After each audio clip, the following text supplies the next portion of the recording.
A Bíblia mostra Jesus em sua perfeição, chamando um homem imperfeito de amigo, Judas, aquele que traiu. Se fosse na lógica humana, chamaria ele de traidor, mas Jesus preferiu chamá-lo de amigo. João 21, estão ali Pedro e alguns dos discípulos, e Pedro diz: vou pescar.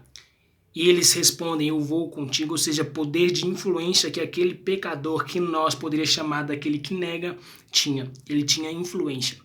Ele era capaz de atrair pessoas. E nós olhamos só o defeito. Nós olhamos só quantas vezes o irmão caiu, quantas vezes Pedro negou. Mas sabia que nessa mesma palavra, Jesus, em sua perfeição, após ter ressuscitado, vai aparecer à beira da praia dizendo: filhos, possivelmente gritando, porque eles estavam no mar e Jesus à beira da praia, então havia uma distância. Então ele brada, possivelmente dizendo: filhos, tendes alguma coisa para comer? Jesus poderia ter chamado eles pelo pecado, mas preferiu chamar de filhos. Você entende o que é evangelho? Você entende que o amor supera o pecado? Você entende que o amor ele cobre uma multidão de pecados? Que nessa mesma palavra de João 21, Jesus vai dizer para Pedro: Pedro, tu me ama, por 3 vezes, cobrindo aqueles erros que ele fez. Entende que o amor ele supera e é maior? A geração de hoje ela apedreja. A geração de hoje ela não ama. A geração de hoje está acostumada a fazer memes, ao invés de orar por quem caiu. A geração de hoje idolatra políticos, ao invés de preocupar com o que de fato precisa. Nós apedrejamos muitos que caem.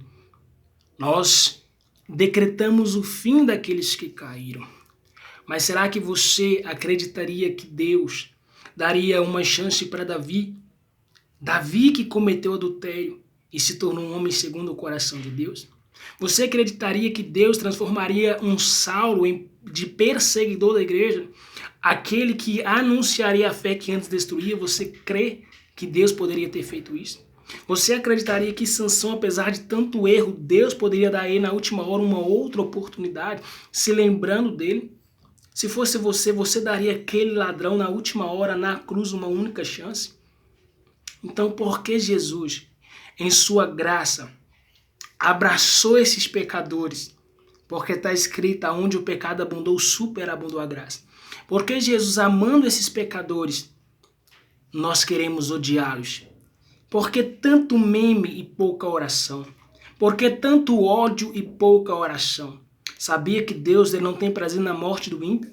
Sabia que Deus não tem prazer na morte do Lázaro, este que está sendo caçado? Na morte de Lula, se ele morrer impiamente, em pecado? Então por que não orar por esses ao invés de condená-los? Por que não amá-los orando por eles? Sabia que quem ama ora? Tu diz que ama alguém, mas tu não ora por alguém? Sabia que Jesus amava Pedro e orava por Pedro? Sabia que Jesus amava os discípulos e em João 17 orou pelos discípulos? Sabia que se a igreja amava Pedro, em Atos possivelmente ali ela estava orando por Pedro quando Pedro estava preso? Quem ama ora. Tu diz que ama, mas não ora. Jesus orou na cruz dizendo: Pai, perdoa-lhes. Quem ama ora.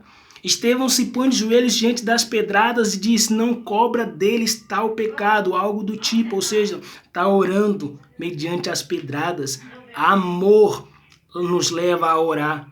Orar por quem? Por quem nos ama? Não, por quem nos aborrece, por quem está lançando pedrada, por quem está crucificando. É muito fácil orar por irmãos, mas eu te digo uma coisa: se vocês saúdam tão somente os que são da fé, não fazem os pecadores o mesmo? Sede perfeitos como vosso Pai é perfeito. Estenda a mão para aquele que a sociedade, muitas vezes o sistema religioso, rejeita. Eu não estou aqui com este vídeo concordando com a prática, não. Mas eu estou dizendo que o amor ele cobre muitos pecados. Eu não estou aqui dizendo que eu devo concordar com o erro dos tais, não. Deus não concordou com o pecado de Davi, mas amou e fez com que a graça fosse maior. Deus não concordou com a perseguição de Saulo, não, mas alcançou Saulo apesar da sua perseguição.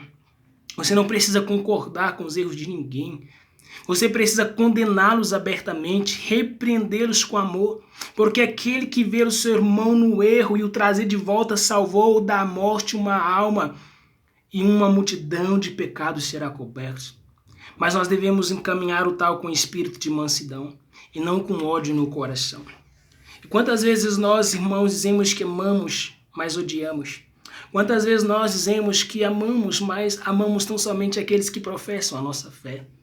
Falta amor pelos pecadores, dos quais eu e você é o principal. Por quê? Porque conhecendo eu e você a verdade, muitas vezes a negamos, a rejeitamos e não a vivemos. O ímpio jaz no maligno, então não espere que o mundo tema e respeite a Deus. Mas você que conhece a verdade, nós que conhecemos a verdade, não deveríamos ter mais temor de Deus? Então existe uma trava em nossos olhos e nós estamos querendo tirar o cisco, o pecado que é menor, dos olhos do nosso irmão. Sabia que dentre pagãos há pecados que eles não faziam, mas nós fazemos? Então pense duas vezes antes de dizer que você carrega a sua cruz. Porque carregar a cruz é amar, dizendo: Pai, perdoa quem está me crucificando. Perdoa, Pai, quem? Aqueles que contra ti pecaram. Carregar a cruz é amar sem ser amado. É orar por quem não oraria por você. É abraçar em oração quem a sociedade despreza. Carregue a sua cruz e não seja tão religioso, seja cristão. Aquele que imita Cristo e por imitar a Cristo diz: Pai, perdoa-lhes, pois não sabe o que fazem.